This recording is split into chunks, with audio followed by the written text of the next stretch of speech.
నమస్కారం శ్రీధర్ గారు. నమస్తే అండి. నా పేరు నరేష్ అండి. నేను మ్యూనిక్లో ఉంటాను, జర్మనీలో. మీతో ఇలా మాట్లాడే అవకాశం రావటం చాలా ఆనందంగా ఉంది.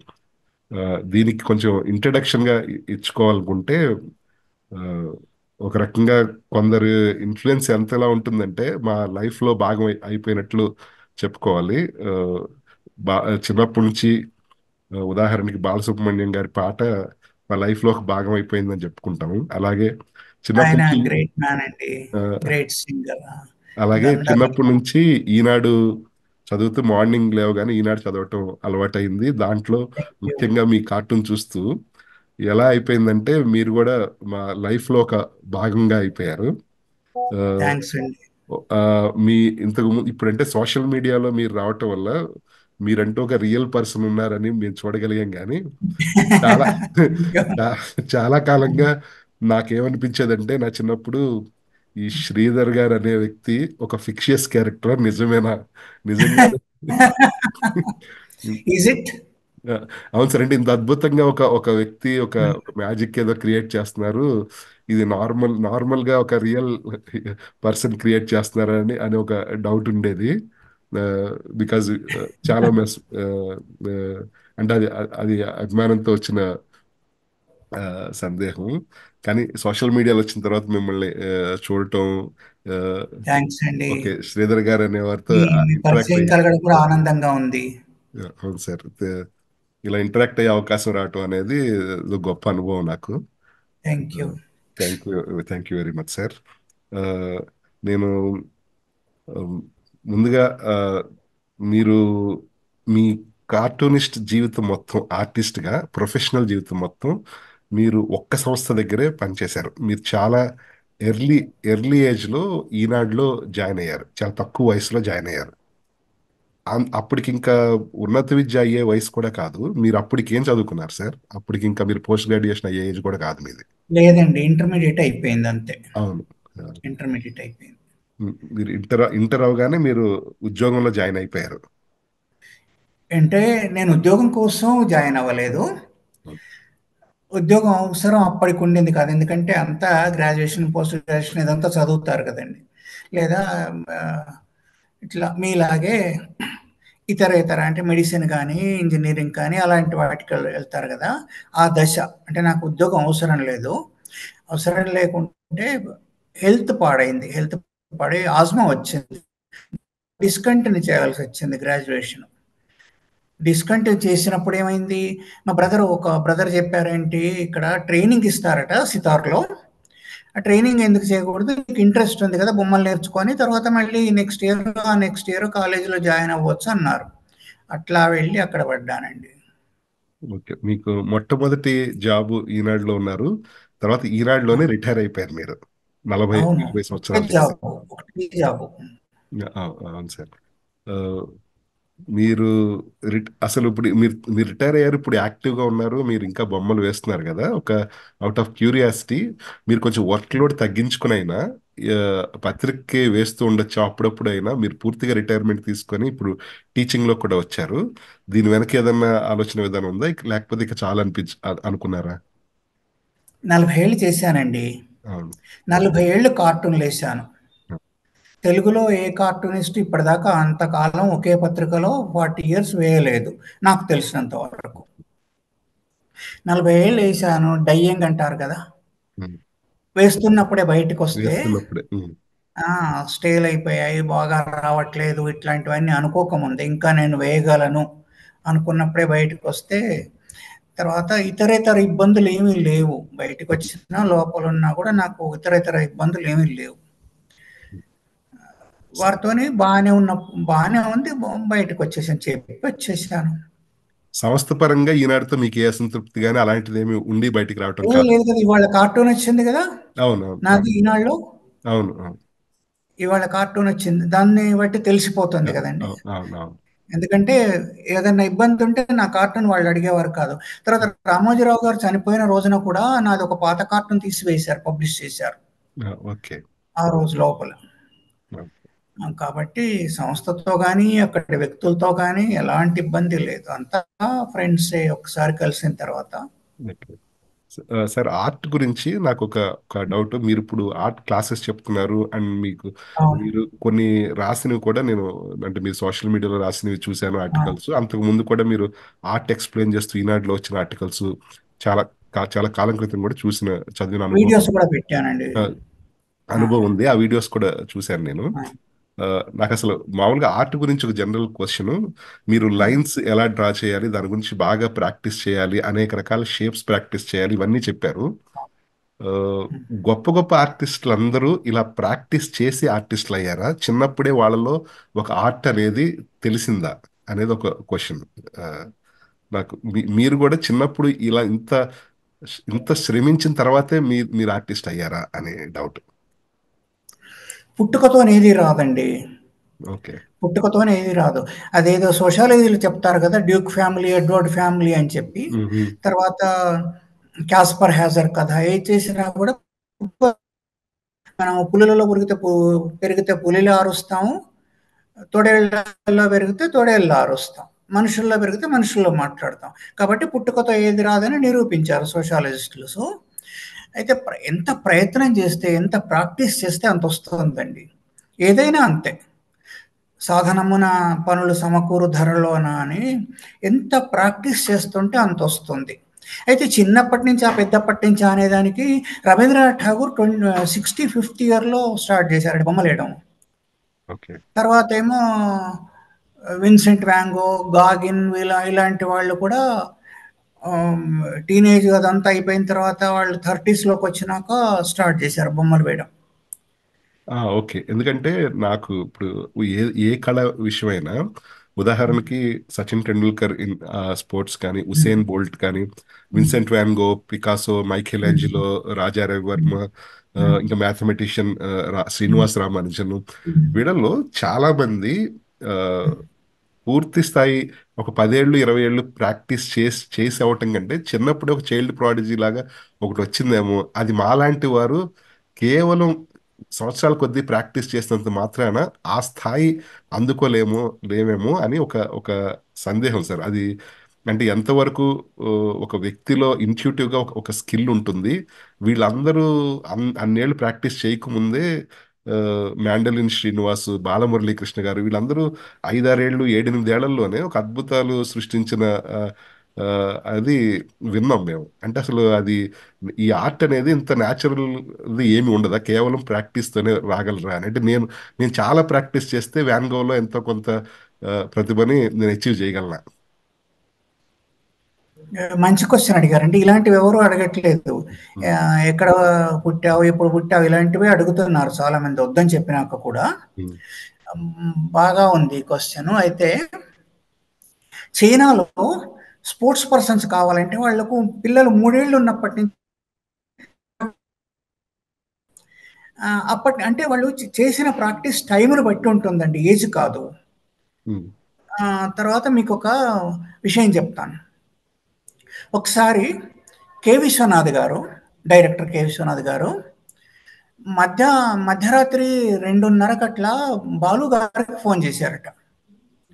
బాలు గారికి ఫోన్ చేసి, "ఏం బాలు పడుకున్నావా?" అంటే, "లేదండి నేను రేపటి కోసం మ్యూజిక్ ఏదో ప్రాక్టీస్ చేసుకుంటున్నాను" అన్నారట. రాత్రి 2:30కు. "గురువుగారు మీరు పడుకోలేదా?" అంటే, నేనేదో ఒక డైలాగ్ రాస్తున్నాను. ఆ డైలాగు పబ్లిక్‌లోకెళ్తే పేలుతుందో లేదో అని చెప్పి నిన్ను అడుగుదామని చేశాను అని ఆయన చెప్పారు. అంటే ఈయనేమో తన పని డైలాగులు రాయడం అది రాస్తున్నారు. ఈయనేమో మ్యూజిక్ ప్రాక్టీస్ చేసుకుంటున్నారు. ఎన్ని గంటలు, ఎప్పుడు, ఎన్ని సంవత్సరాలు ప్రాక్టీస్ చేయాలి అనే దానికి దీని చక్కని ఉదాహరణ అండి. వాళ్ళు ఎప్పుడు ఆరంభించారో నాకు తెలియదు. కెరియర్ ఎప్పుడు ఆరంభించారో నాకు తెలియదు. కానీ వాళ్ళకు 70 ఇయర్స్ అయిపోయినాక కూడా 80స్‌లోకి వస్తున్నప్పుడు కూడా వాళ్ళు అంత రాత్రి కూర్చొని సాధన చేస్తున్నారు. అవును. అదేం తెలియజేస్తుంది? దాని పట్ల ఉన్న కమిట్మెంట్. కమిట్మెంట్ ఉందనుకోండి చేస్తాం. తర్వాత ఏమవుతుందంటే మన బ్యాక్‌గ్రౌండ్ ఉంటుంది గదండీ! మనం అవును. ఎక్కడ పెరిగాం అనేది హ్మ్. అది బాగా హెల్ప్ చేస్తుంది. హ్మ్. బాగా తప్పకుండా హెల్ప్ చేస్తుంది. మీరు లిటరేచర్ చదవడం, ఫిక్షన్, నాన్ ఫిక్షన్ చదవడం లేకుంటే అంతకు ముందే పురాణాలు, ఇతిహాసాలు అవన్నీ చదివి ఉండడం ఉందనుకోండి. యాహ్! ఏజ్‌లో వచ్చినా కూడా అందిపుచ్చుకుంటారు గదా! అవును. ఎందుకంటే ముఖ్యంగా ఆ ప్రాక్టీస్ ఉంది తప్పకుండా. అవును. అట్లా ఉంటుందండి. దాంట్లో ఏజు ఇది, అది అని కానే కాదు. ఎంత శ్రమిస్తున్నాం, ఎంత పరితపిస్తున్నాం అనేది ఉంటుంది దాంట్లో. ఆ పనిలోనే ఎంత పెట్టాం. చాలామంది కుటుంబాలను వదిలిపెట్టుకున్న వాళ్ళు, తర్వాతేమో అన్నీ వదిలిపెట్టేసిన వాళ్ళు ఉన్నారు గదా! వదిలిపెట్టి ఆర్ట్ కోసం వెళ్ళిపోయిన వాళ్ళున్నారు గదా! మహనీయులున్నారు గదా! ఎంత శ్రమ చేస్తే అంతొస్తుందండి. ఓకే. ఎందుకంటే 'మాల్కమ్ గ్లాడ్‌వెల్' అని ఒక ఆథరు ఒక బుక్ రాసారు. హ్మ్. ఆయన హ్మ్. అప్పటి నుంచి ఒకటి పాపులరైజ్ అయింది. అంటే కాన్సెప్ట్ ముందు నుంచి ఉన్నా హ్మ్. కూడా ఏమైందంటే హ్మ్. ఏదైనా ఒక అంశంలో ఒక ఆర్ట్‌లో గాని, స్పోర్ట్‌లో గాని ఎక్స్‌పర్టైజ్ రావాలంటే ఒక గిటార్ వాయించాలన్నా, ఏదైనా సరే ఒక పాటల్లో గాని, ఆర్ట్‌లో గాని 10,000 అవర్స్ ప్రాక్టీస్ అని ఒకటి చెప్పారాయన. హ్మ్. అంత హ్మ్. ముందు నుంచే ఉన్నా కూడా ఆయన ప్రాక్టీస్ హ్మ్. 10,000 అవర్స్ ప్రాక్టీస్ చేస్తే హ్మ్. గాని ఒక స్థాయి నైపుణ్యత ఒక ఆర్ట్‌లో రాదు అని ఆయన ఆయన ఒకటి ప్రపోజ్ చేశారు.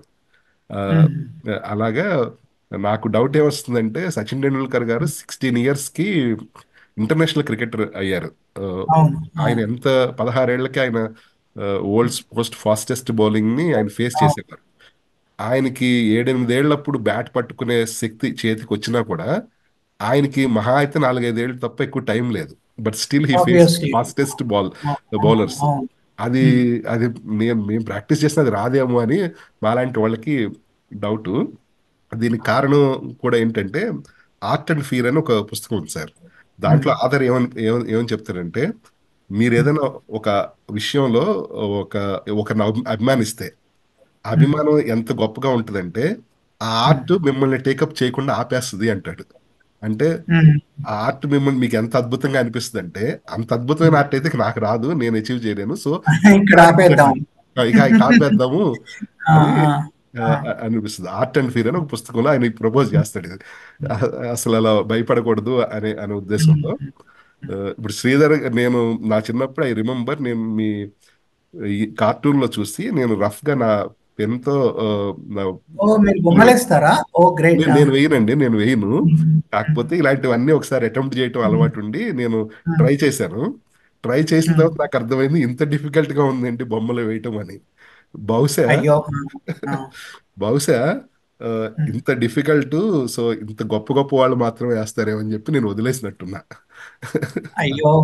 ఆ! వేయాల్సిందండి. ఇప్పటికొచ్చేసేది గదా! ఆ! ఇప్పటికొచ్చేసేది. అలాగా ఏమీ లేదండి. ఇప్పుడు హ్మ్. ఆర్ట్ అనేదంటే అదొకటి ఇంటర్నేషనల్ లాంగ్వేజ్ హ్మ్. ఒకటి. Visual art. రెండోదేంటంటే ఎనకటికి ఈజిప్షియన్ అండ్ చైనీస్ క్యారెక్టర్స్ అన్ని అక్షరాలన్నీ బొమ్మలే ఆ! కదండీ! అవునవును. ఇంగ్లీష్‌లో కూడా ఇప్పుడు ఐసీ 2 అక్షరాలు వస్తే చాలండి మనం బొమ్మలేయగలం ఎవరైనా. అవును. మీ వీడియో ఒకటి చూసాను నేను. ఆ! అయి 2 అక్షరాలొస్తే ఏయగలం. అంటే దాన్ని ఆ 2 అక్షరాలను వివిధ రకాలుగా ఎంత ప్రాక్టీస్ చేస్తున్నాం. మీరు చెప్పారు గదా! 10,000 అవర్స్ అని. అవును. ఆ 10,000 అవర్స్‌లో గూడా తరువాత ప్రతి నిమిషం గూడా ప్రాక్టీస్ ఆ! చేయాల్సిందే. చెయ్యాలి. తప్పకుండా ఉండాల్సిందే. అవును. Thanks sir. మీరు ముందు ఒక టాపిక్ నేను అడుగుదామనుకున్నా మీరే కవర్ చేశారు. ఒక ఆర్టిస్ట్‌కి వారు పెరిగిన సామాజిక, ఆర్థిక, సాంస్కృతిక బ్యాక్‌గ్రౌండ్ ఏదైతే ఉందో, అది తప్పకుండా. వాళ్ళు క్రియేట్ చేసే ఆర్ట్‌ని గాని, వాళ్ళు రచనలు చేసే రచనలు గాని, దాంట్లో రిఫ్లెక్ట్ తప్పకుండా. అవుతూ ఉంటది.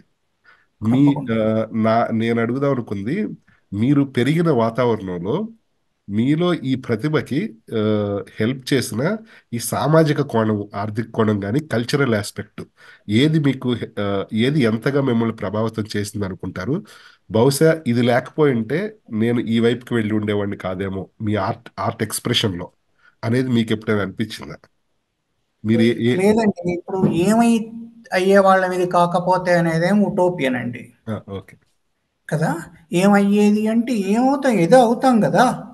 అంటే పోనీ మీ ఒకటి. ఆర్ట్‌లోనే అంటే మీ ఆర్టిస్ట్‌లోనే మీ ఆర్ట్ బొమ్మల్లోనే మీ ఆ! సామాజిక నేపథ్యం ఎంత హెల్ప్ అయింది మీకది? ఉంటుందండి. ఉంటుంది. ఇప్పుడు ఆహ్, చిన్నప్పటి నుంచే మనకు మనకు అబ్బిన విద్య గాని, లేకుంటే జ్ఞానం గాని, లేకుంటే ఆహ్, పురాణాలో లేకుంటే దాన్నేమంటారు పద్య సాహిత్యమో లేవో ఇవో శతక సాహిత్యం ఇవన్నీ చదివి ఉన్నాం అనుకోండి. వాటి కోసం మళ్ళీ ఇప్పుడు వెళ్ళాల్సిన పని లేదు కదా. అవును. శ్రీశ్రీని చదివి ఉన్నాం అనుకోండి, ఒక కార్టూన్లో శ్రీశ్రీని యూజ్ చేసుకున్నాం అనుకోండి, షేక్స్పియర్ని చదివి ఉన్నాం, షేక్స్పియర్ని యూజ్ చేసుకున్నాం. ఇప్పుడే చదవాలంటే అవును. అది బ్యాక్గ్రౌండ్ అనేది. నేను అవును. సామాజికంగా కానీ ఆర్థికంగా అంటే ఆ స్థాయిలో ఉన్నాం.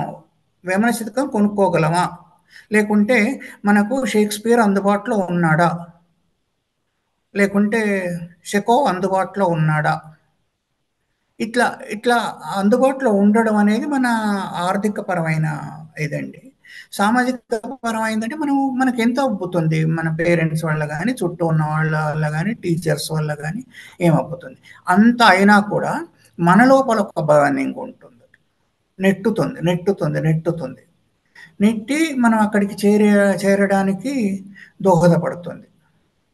మీరు మీ జాబ్ హాయిగా చేసుకోకుండా ఇంటర్వ్యూస్ ఎందుకు చేస్తున్నారు అంటే, మీరు అది కాదు ఇంకేదో కూడా చేయాలని ఉంటుంది కదా. అదే నెట్టుతుందండి పర్సనల్గా. అది వెనకాల ఉన్న బ్యాక్గ్రౌండ్ కానీ ఏది కానీ దోహదపడవచ్చు అంతే. కానీ ఇవన్నీ ఉన్నా కూడా కోట్లాది రూపాయలు మనకు అవైలబుల్ ఉన్నా కూడా ఆ, అవి చేయని వాళ్ళు ఉన్నారు కదా, ఎంజాయ్ చేస్తున్న వాళ్ళు కూడా ఉన్నారు కదా. అది కాదు ఇది కాదు. ఓకే. ఈ విషయంలో సాహిత్యం గురించి నేను అడుగుదాం అనుకున్నాను. మీరు చిన్నప్పటి నుంచి సాహిత్యం పుస్తకాలు చదివేవారండి మక్కువగా? ఎందుకంటే సాహిత్యమే మనకి నాలెడ్జ్, మన బ్రెయిన్ లో కంటెంట్ ఇస్తుంది. అక్కడ నుంచి ఆర్ట్ బయటికి జనరేట్ అవ్వచ్చు. సో అది సాహిత్యం హెల్ప్ చేస్తుంది అన్నాను. హెల్ప్ ఇవాళే చేస్తుంది. చదవాల్సిన అవసరం లేకుండా హెల్ప్ చేస్తుంది హెల్ప్ అన్నాను. చేస్తుంది. మీరు మీ చిన్నప్పటి నుంచి అసలు సాహిత్యం ఎక్కువ చదివేవారా మీరు? మీ సాహిత్యం పట్ల మీ అభిప్రాయం ఏంటి? చదివించేవారండి, చదివించేవారు. ఇప్పుడు భాగవతంలో దశమ స్కందంలో తీసుకొని అక్కడి నుంచి 500 పద్యాల దాకా చదివించడం, అది నోటికి వచ్చేటట్టు చేయడం. మెయిన్ చిన్నప్పుడు పెద్దపాల శిక్ష అనేది ఒకటి ఉంటుంది, అది ఉంది. మొత్తం కంఠోపాఠం చేయడం. వేమన శతకం దొరికితే వేమన శతకం అంతా కంఠోపాఠం చేయడం. తర్వాత ఏంటి, దాశరథి శతకం కానీ, లేకుంటే ఇట్లాంటివి ఉన్నాయి కదా, సుమతి శతకం అట్లాంటివి ఉన్నాయి కదా, అవన్నీ కంఠోపాఠం చేయించడం. అర్థం లేకపోవడం ఆ విషయం తర్వాత పెద్ద అయినాక మనకు అర్థం అవుతుంటుంది. ద్విపద కావ్యాలు కానీ ఏదన్నా దొరికితే అది చేయించడం. తర్వాత కొంచెం హైదరాబాద్కు అట్లా సిటీలో ఉన్నప్పుడు ఏమవుతుందంటే, మనకు ఇంగ్లీష్ సాహిత్యంతో పరిచయం అవుతుంది. మిత్రుల వల్లనో మనకున్న చుట్టూ ఉన్న సరౌండింగ్స్ వలన మనకు ఇంగ్లీష్ సాహిత్యంతో పరిచయం అవుతుంది. ఇంత కాకుండా అంతన్నా కనీసం శృత పాండిత్యం అన్న వస్తుంటుంది కదా. అంటే వినడం వల్ల, మీరు అది చదువుకున్న వాళ్ళు చెప్పడం వల్ల, వినడం వల్ల ఏదో కొంత తెలిసే అవకాశం ఉంటుంది. ఇవన్నీ తీసుకెళ్ళిపోయి మన పనిలో పెట్టామనుకోండి. ఇప్పుడు ఒక కార్టూన్ వేసానండి, చెప్పొచ్చా? చెప్పండి, చెప్పండి. ఎన్టీఆర్ చంద్రబాబు నాయుడు గారికి అధ్యక్ష పదవి కట్టబెట్టారు. పార్టీ అధ్యక్ష పదవి, జనరల్ సెక్రటరీ. General secretary. అంతా పార్టీ వివరాలంతా చంద్రబాబు నాయుడు గారే చూసుకునేవారు, ఎందుకంటే ఆయన. అయితే దానిపైన కార్టూన్ వేయాలి. కార్టూన్ వేయాలంటే ఏం వేయాలి? నేను ప్రేమ్చంద్ కథ చదివింది ఒకటి గుర్తొచ్చింది. దాంట్లో ఒక లైన్ ఏముంటుందంటే, హే భగవాన్, నన్ను గుర్రం మీద కూర్చోబెట్టావు కానీ కళ్ళెం నీ చేతిలోనే ఉంచుకున్నావు అని దేవుణ్ణి అంటున్నాడు. గుర్రం మీద తనే ఉన్నాడు, ఎన్టీఆర్ గుర్రం మీదే ఉన్నాడు, కానీ కళ్యాణ్ మాత్రం చంద్రబాబు చేతిలో పెట్టాను. అట్లా ఆ మాటకు గుర్తొచ్చినట్టయితే, అది తెలిసినట్టయితే ఏమవుతుందంటే మనకు వాడుకోవడానికి. ఇప్పుడు వంటింట్లో అన్ని పెట్టుకుంటాం కదండి, షుగర్ పెట్టుకుంటాము, పప్పు, అట్లా అవన్నీ పేర్చుకొని పెట్టుకున్నట్టయితే మనకు దొరికినవి, మనకు లభ్యమైనవి సాహిత్యం కానీ ఏది కానీ అవి కార్టూన్లకు ఉపయోగించుకున్నాం అనుకోండి, కొంచెం బెటర్. ఈ సాహిత్యం చదవటం వల్ల కార్టూన్ కావాల్సిన ముడిసరుకు ఐడియాల రూపంలో రావడానికి హెల్ప్ చేస్తుందని ఉదాహరణ మనం చూసేది కూడా ఎట్లా అంటే, ఒకసారి ఎన్టీఆర్ పైన అండి, అది కూడా ఆయన తనను తానే తిట్టుకునేవారు. నేను మూర్ఖుడిని, నేనేం చేయలేదు, ఇట్లాంటి మాటలన్నీ మాట్లాడేవారు. అలాంటి వాళ్ళపైన ఏం వేస్తాం? ఒక తనని తాను కొరడాతో ఆ, కొట్టుకొని అడుక్కుంటాం కదా! గుర్తుంది. అది అవును. చూశాను బస్సులో వెళ్తూ. చూసి అది వేసేసాను. అదే బొమ్మ అక్కడ స్కెచ్ చేసుకొని వచ్చేసి, దానికి ఎన్టీఆర్ తలకాయ పెట్టేస్తే అయిపోతుంది కదా! ఉమ్, అట్లా. అంటే మనం చూస్తున్నది కొంత, మనకు తెలుస్తుంది కదా! పెద్దల వల్ల తెలుసుకున్నది కొంత, మిత్రుల వల్ల తెలుసుకున్నది కొంత. ఇవన్నీ అక్కడ జమ చేసుకుంటే బెటర్. నిన్న ఒక పాత కార్టూన్ మీరు మంచి షేర్ ఐడియా. చే నిన్న పాత కార్టూన్ ఒకటి షేర్ చేశారు. ఎన్టీఆర్ గారు ముఖ్యమంత్రిగా ఉన్నప్పుడు పోలీస్ కూడా ఎన్టీఆరే తన మీద తానే రాళ్ళు వేస్తుంటారు. నన్ను నేనే నా మీద ఆ! నేనే నిరసన వ్యక్తం చేసుకుంటున్నా అని చెప్తారు ఎన్టీఆర్ గారు. ఆహా! అవును. అవును. అంటే ఆయన ఆయన ముఖ్యమంత్రిగా అలా చాలా ఉండగానే. చెప్పేవారండి. అవును. చాలా చెప్పేవారు. మంచి సరుకు. కార్టూనిస్ట్‌లకు మంచి సరుకాయన. అవును. కార్టూనిస్టులకి ఈస్ ఎ గ్రేట్ మ్యాన్. హ్మ్. మంచి విషయం చెప్పారు. ఆ, మీరు పుస్తకాలు గురించి కూడా చెప్పారు. ఆ, ఒక కళాకారుడికి, ఒక ఆర్టిస్ట్కి ఉండాల్సిన లక్షణాలు అంటూ ఏమన్నా ఉంటాయా? అలాంటి అలా అలా అసలు అడగొచ్చా అలాంటి ప్రశ్న? ఏ రకమైన లక్షణాలు ఉంటే ఆర్టిస్ట్ అవుతాడు, కళాకారుడు అవుతాడు? నాట్ స్పెసిఫికల్లీ టు డ్రాయింగ్ అనే కాదు, ఒక కళాకారుడు క్రియేటివిటీ ఉండాల్సిన వ్యక్తికి ఏమైనా లక్షణాలు ఉంటాయా? అంటే మీరే చెప్పారు క్రియేటివిటీ ఉండాలి. ఆ, ఒకటి. ఉమ్, ఆ అర్జ్ ఉండాలండి. నేను ఇది కావాలి. ఉమ్, నేను ప్రైమ్ మినిస్టర్ కాదు, నేను క్లర్కు కాదు, ఇంజినీర్ కాదు, డాక్టర్ కాదు, కలెక్టర్ కాదు, ఏది కాదు, నేను ఆర్టిస్ట్‌ను ఉమ్, అనే ఇది ఉంటుంది చూడండి భావం. ఆ, మమేకం అవ్వటం దాంతో అంటాం కదా! ఉమ్, అవును. ఒక విషయంతో గాని, మనుషులతో గాని మమేకం అయితే వాళ్ళ పెయిన్‌ని మనం సింపతి ఇవన్నీ ఉంటాయి కదా! అట్లా సహానుభూతి. ఆర్ట్ పట్ల మమేకం అయితే అది ఆ పని చేయగలం. లేకుంటే సైడు ఏదో హాబీ కోసం ఏస్తాం కదా! అట్లా అవుతుంది. ఓకే. ఆ, ముఖ్యంగా ఈ స్పెసిఫిక్గా కార్టూనిస్ట్ విషయానికి వస్తే, ఆ, నాకు మూడు లక్షణాలు అనిపిస్తాయి. మీ దగ్గర నుంచే నేర్చుకున్నానేమో ఇది. ఆ, బొమ్మ వేయగలిగే స్కిల్ ఉండాలి. ఆ, రాజకీయాలని వీటిని చుట్టుపక్కల ఏం జరుగుతుందని అనే విషయాల పట్ల నాలెడ్జ్ ఉండాలి రెండు. అలాగే మూడు, హాస్య చతురత ఉండాలి, సెన్స్ ఆఫ్ హ్యూమర్ ఉండాలి. ఈ మూడు ఉంటే తప్ప కార్టూనిస్ట్ అవ్వలేరు అనిపిస్తుంది. ఈ మూడిట్లో ఏదైనా ఒకటి ఉండి రెండు తగ్గినా, లేకపోతే రెండు నుండి ఇంకోటి తగ్గినా కూడా ఆ, అద్భుతమైన కార్టూనిస్ట్ కాలేరు అనేది అనిపిస్తుంది. పొలిటికల్ ఈ కార్టూనిస్ట్ అవడానికి ఏమైనా లక్షణాలు ఏముంటాయని? పొలిటికల్ కార్టూనిస్ట్ వేరు, మామూలుగా జనరల్ కార్టూనిస్ట్ వేరు. జనరల్ కార్టూనిస్ట్‌కేమో ప్రపంచం మొత్తం తన సరుకే. అవును. ఇంట్లో దైనందిన స సామాజిక ప్రకార్యాలు కానివ్వండి, కౌటుంబిక ప్రకార్యాలు కానివ్వండి, తన సరుకవుతుంది. పొలిటికల్ కార్టూనిస్ట్‌కు కేవలం పాలిటిక్స్, ప్రజల ప్రాబ్లమ్స్ మాత్రమే సరుకవుతుంది. అయితే వాడికి మీరు చెప్పినట్టుగానే సెన్స్ ఆఫ్ హ్యూమర్ ఉండాలండి. అవును. ఆర్టిస్ట్ అయి ఉండాలి. ప్లస్ క్యారికేచర్స్ తయారు చేయగలగాలి. ఒక వ్యక్తిని చూస్తే ఆ వ్యక్తి బొమ్మేస్తే సరిపోదు కదా! పోర్ట్రేట్ ఏస్తే సరిపోదు. అవును. అది చిత్రలేఖనం అవుతుంది. పెయింటింగ్ అవుతుంది. అది క్యారికేచర్. క్యారికేచర్ చేయగలగాలి. ఎడిటర్‌కు ఉండేంత పొలిటికల్ జ్ఞానం ఉండాలండి. పాలిటిక్స్‌లో ఏం జరుగుతుంది? రేపేం జరగబోతుంది? ఏం చేస్తున్నారు వాళ్ళు అనేది స్పష్టంగా అసెస్ చేయగలగాలి. ముందే ఒక నిర్ణయానికి రాగలగాలి ఇది జరుగుతుంది అని చెప్పి. అంచనా వేయగలగాలి. అప్పుడవుతుంది. 3, 4 లక్షణాలైతే ఉండాలండి. తర్వాత తిండి కూడా దొరకాలి. ఓకే. మీరు ఒక ఆ! పొలిటికల్ కార్టూనిస్ట్ కి ఒక ఎడిటర్ కి ఉండాల్సినంత నాలెడ్జ్ ఉండాలి అన్నారు. అవును. ఆ, అవును. మీరు చాలా ప్రొలిఫిక్ ఆర్టిస్ట్, అంటే ఒక రోజులో యెస్. అనేక బొమ్మలు వేసేవారు. మీరు మీకు రోజులో మీకు ఇంత సమయం దొరికేదా రాజకీయాలు మొత్తం గురించి చదవడానికి, చదివి అర్థం చేసుకొని దాన్ని స్పెండ్ చేయడానికి, మరియు కార్టూన్లు వేయడానికి ఇంత సమయం మీకు ఎక్కడ దొరికేది? అంటే ఆ, మీరు ఎక్కడ చూసినా, ఈనాడు సంస్థలు అన్నిట్లో ఎక్కడ చూసినా మీ కార్టూన్లే ఉండేవి, రోజు ఉండేవి. కొన్నిసార్లు బుద్ధిబలం, కొన్నిసార్లు భుజబలం ఉంటుందండి. ఓకే. ఎట్లా అంటే ఆహ్, దాంట్లో పనిచేస్తున్నప్పుడు అంటే కార్టూన్‌లు వేస్తున్నాను. ఇంకేం వేయట్లేదు. అన్నీ కార్టూన్‌లే అవుతాయి ఏసినది అది. ఒకటి.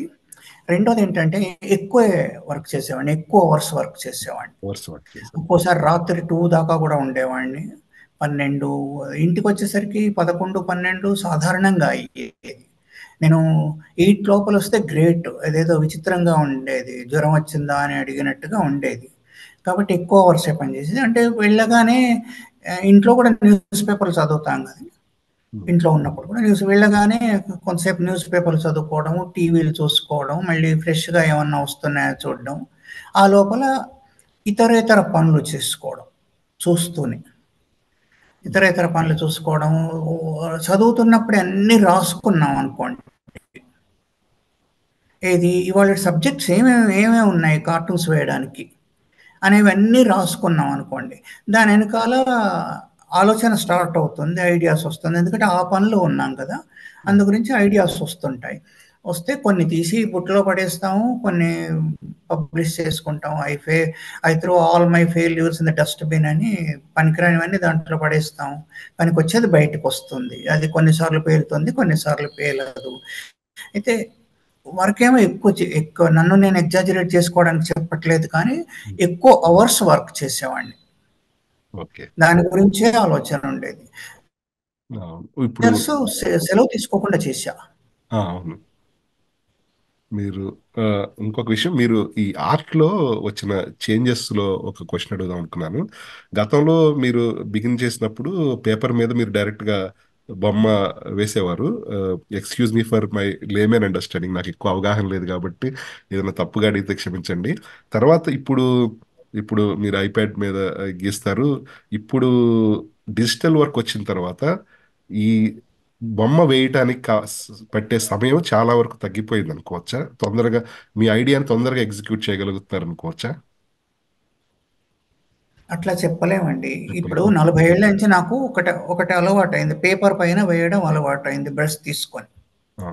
దీంట్లో ప్రతి సమయం ఇది మార్చుకోవడం, బ్రష్ సైజ్ మార్చుకోవడం, ఎరేజర్ మార్చుకోవడం, పెన్సిల్ మార్చుకోవడం 1,96 పనులుంటాయండి. ఒకసారి దాంట్లో ఇంకులో పెట్టామంటే తీసి సర్రుమని లైనేసేస్తాం. అయిపోతుంది. ఏదైనా తప్పొచ్చిందనుకోండి వైట్ పెడతాం. ఒక రకపు పనికి అలవాటు పడి ఉన్నాం. అలవాటు పడి ఉంటే అది సులభంగా అనిపిస్తుంది. డిజిటల్ ఏస్తామనుకోండి, డిజిటల్ ఏస్తేనేమో దాంట్లో సౌలభ్యం ఏందంటే కలర్స్ వేయడం. తర్వాత ఎక్కడికైనా మళ్ళీ దాన్ని స్కానింగు అదంతా చేయాల్సిన అవసరం లేకుండా ఒక క్లిక్‌తో పంపించేసేయడం. ప్రింటింగ్ కోసం దానికి పంపించేసేయడం. అదంతా ఈజీ అవుతుంది. తర్వాత ఏసింది పేపర్ ఉంది గదా! కలరేసామనుకోండి బాలేదు తుడవడం. కానీ డిజిటల్‌గా చాలా సులభంగా వస్తుంది. అయితే నాకేమో వేయడం మేరకు పేపర్ పైనే ఈజీ అనిపించేది. ఇక దీని మీద ప్రాక్టీస్ చేసిన తర్వాత ఇది సులభంగానే అనిపిస్తూ ఉంటుంది గదా! అంటే ఇప్పుడు కానీ మీరెలా ఏస్తున్నారు సార్ ఇప్పుడు? వర్క్ చేయట్లేదు గదా! ఓకే. వర్క్ చేయట్లేదు. కార్టూన్స్ చేయక చాలా నాళ్ళయింది. ఈనాళ్ళు ఎప్పుడైతే బ్రష్ పడేసొచ్చానో అప్పటి నుంచి మళ్ళీ వేయలేదు. నిన్న వాళ్ళు అడిగితే వేసిచ్చానంతే. ఓకే. ఇంకా ఏమి కార్టూన్స్ అవి ఏం వేయలేదు. ఇప్పుడు క్లాసెస్ నడిపిస్తున్నాను. మీరు చూసుంటారు 2 రకాల ఒకటి పాలిటిక్స్ ఇంకొకటేమో ఆర్ట్ పైన వీడియోస్ చేస్తున్నాను నేను. ఆ! పీహెచ్‌డీ కోసం కొంత వర్క్ చేసుకుంటున్నాను.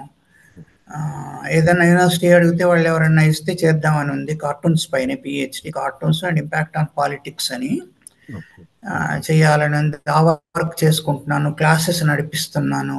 బాగా బిజీగానే ఉన్నాను. ఇంకా పేపర్లు కూడా ఎట్లాగో చదువుకోవాలి కదా! రోజువారీ పేపర్లు చదువుకోవడం, అవును. బుక్స్ చదువుకోవడం అదంతా. ఈనాడులో చివరి వరకు కార్టూన్ వేసినంత వరకు పేపర్ మీదే వేసేవారు మీరు. ఉచితం పేపర్ మీద వేసేవారు. చాలా వరకు. ఓకే.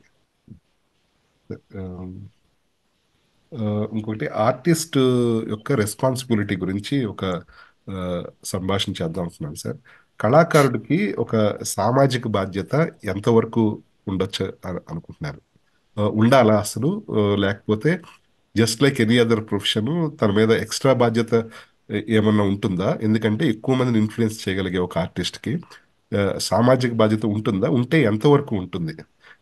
దాని వలన తన వ్యక్తిగత జీవితానికొచ్చే ఇబ్బందుల్ని ఆహ్, ఎంతవరకు భరించగలగాలి? చాలా లెంథీ క్వెషన్ అండి. లెంథీ ఆన్సర్ కావాలి దీనికి కూడా. చెప్పండి సార్. అయితే ఒక ఆయుధం ఉందనుకోండి. అది దేనికి ఉపయోగిస్తున్నాం అనేది ఒకటుంటుంది.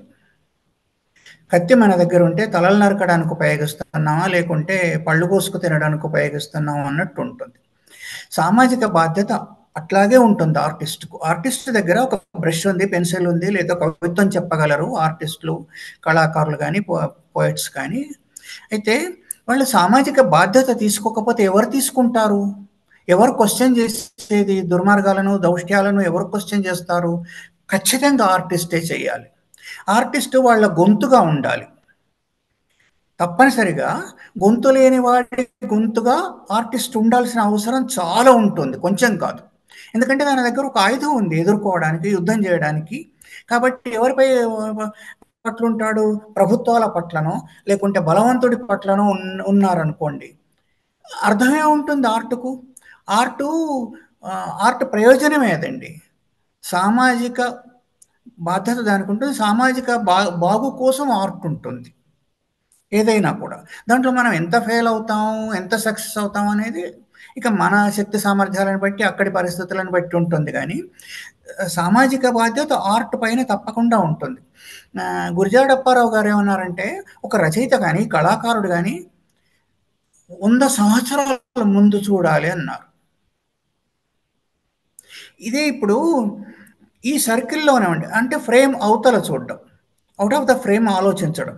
ఆ సర్కిల్‌లోనే ఉండి నేను ఇట్లాగేస్తాను, ఇట్లాగే అట్లా కాడాల కార్టూన్‌లేస్తాను. ఇప్పుడు మీరు కొంతమంది కార్టూన్‌లిస్ట్‌లను చూడండి. వాళ్ళ కార్టూన్‌లలో ఇంకా కాంతం ఉంటుంది. అవును. కాంతం అనే పేరు ఎక్కడన్నా ఉంటుందా ఇప్పుడు? ఇప్పుడు ఉండదు. అవును. అంటే బాపు గారి ముందు కాలం, తలిశెట్టి రామారావు గారు వాళ్ళేస్తున్న కాలంలో 75 ఏళ్ల కింది కాలంలో వేసిన పేర్లు ఇప్పుడు ఇంకా వాడుతున్నారు. అవును. అయితే ఏమిటి మోడర్నైజ్ కాలేదని ఒకటి, సొసైటీ పట్ల బాధ్యత లేదని, సొసైటీని చూడట్లేదని తెలుస్తుంది. మనకేదో నవ్విస్తే చాలు అని. నవ్వించడానికి ఏముందండి? గారడీ వాళ్ళు నవ్విస్తారు. రకరకాల మనం సర్కస్ వెళ్తే చాలు చాలా నవ్వించేవాళ్ళు చాలా మంది ఉంటారు. కదా! అవును. ఈ ఆర్ట్‌తో విజువల్ ఆర్ట్ ఇది ఇంటర్నేషనల్ లాంగ్వేజ్ అంటారు దీన్ని. Smile and art international language అండి. ఎందుకంటే మీరు ఎంత గొప్ప కవిత్వం ఉన్నా కూడా ఆ భాషకు ఆయా భాషలకు సంగీతం కానివ్వండి, నృత్యం కానివ్వండి, ఇలాంటి ఏ ఆర్ట్స్ అయినా రచన, పోయట్రీ ఆ భాషకు పరిమితం అవుతుంది. వేరాజ్ ఆర్ట్ అనేది ఇక్కడ ఏనుగు బొమ్మేస్తే ఎక్కడైనా ఏనుగే అది. ఏనుగు అని రాయాల్సిన పని లేదు. అది వాడి భాషలో రాయాల్సిన పని లేదు. కదండి! అవును. ఇంత పెద్ద ఆయుధం నీ దగ్గర ఉన్నప్పుడు ఏం చేస్తున్నావు? బాధ్యత అదండి. తర్వాత హక్కులు ఇవేమో ఎక్కువ ఏముండవు. ఒక జర్నలిస్ట్‌కి గాని, ఒక హ్మ్. ఆర్టిస్ట్‌కి గాని, కార్టూనిస్ట్‌కి గాని అదనపు హక్కులు ఏమి ఉండవు. ఏమి ఉండవు. భారత రాజ్యాంగంలో ఏముందంటే వాక్ స్వాతంత్రం ఉంది. వాక్ స్వాతంత్రాన్ని ఇట్లా తిప్పుకొని ఇది కూడా వాక్ స్వాతంత్రమే కదా అని యూజ్ చేసుకుంటున్నాం. అంతేగాని అదనపు హక్కులు గాని, ఇంకొకళ్ళని హర్ట్ చేయగలిగే సత్తా గాని, అంటే చేయగలగడానికి అధికారం గాని మనకు ఏమి ఉండదు. మామూలు మనుషులకు ఉండేదే ఉంటుంది. కానీ ఆర్టిస్ట్‌గా బాధ్యత ఉంటుంది. ఆర్ట్ ప్రజల కోసం అది గుర్తుపెట్టుకోవాలండి. ఆర్ట్ ప్రజల కోసం ఆనందించాలంటే గోడల మీద గీసుకోవచ్చు. ఎవడికి చూపెట్టాల్సిన అవసరం ఏముంది? ఇంకొకళ్ళని ఆనందింపజేస్తున్నాం. ఇంకొక లక్షణం కూడా ఉంది ఆర్ట్‌కు. ఏదంటే మెడిటేషన్ చేసేవాళ్ళు, వాళ్ళు మెడిటేషన్ చేసినట్టయితే వాళ్ళు ఆనందంగా ఉంటారు. అవుతుంది. నిమ్మళంగా ఉంటారు. కానీ ఆర్టిస్టు మెడిటేషన్ చేస్తున్న వారు ఎంత ఆనందం పొందుతున్నారో, ఎంత నిమగ్నం అవుతున్నారో, ఆర్టిస్ట్ కూడా అంత నిమగ్నం అవుతాడు పనిలో. Plus he is creating something new and he is attributing something to the society. కదా! అక్కడ వదిలిపెట్టిపోతున్నారు. ఎందుకంటే మనం ఎన్ని వందల సంవత్సరాల కింద చెక్కారో తెలియదు శిల్పాలున్నాయి. 12వ శతాబ్దిలో చెక్కిన శిల్పాలున్నాయి. 13వ శతాబ్దిలో చెక్కిన వేసిన పెయింటింగ్స్ ఉన్నాయి. అవును. అంటే వాళ్ళెవరో తెలియదు మనకు.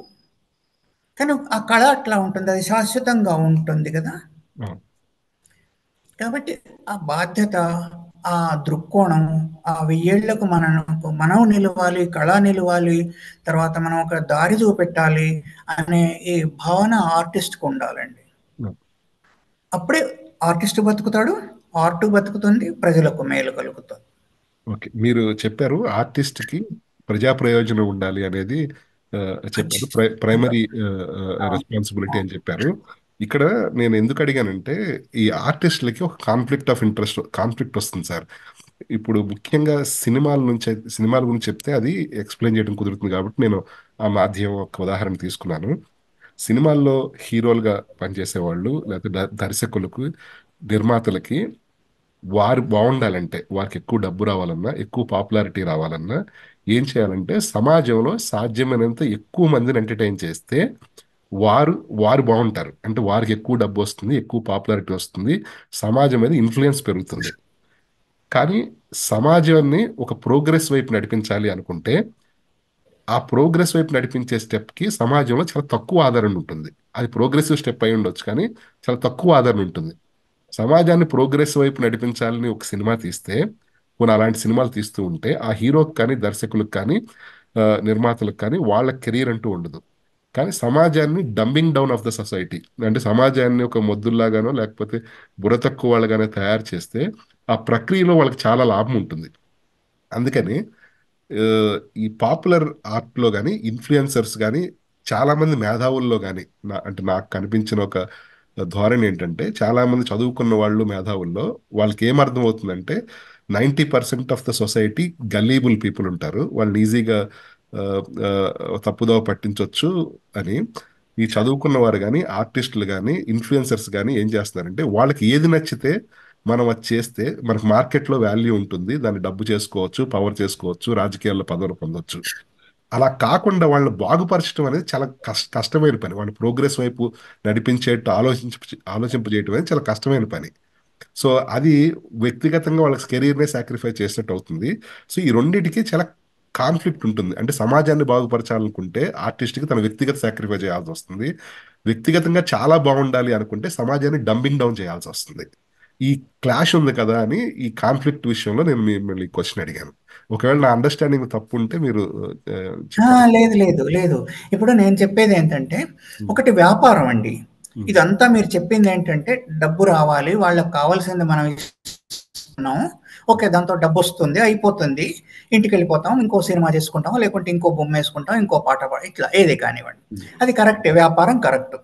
అయితే వ్యాపారం కానివి కూడా బాగా సక్సెస్ అయ్యాయండి. తర్వాత భగవద్గీతలో ఏదో శ్లోకం ఉంది, నాకు గుర్తులేదు.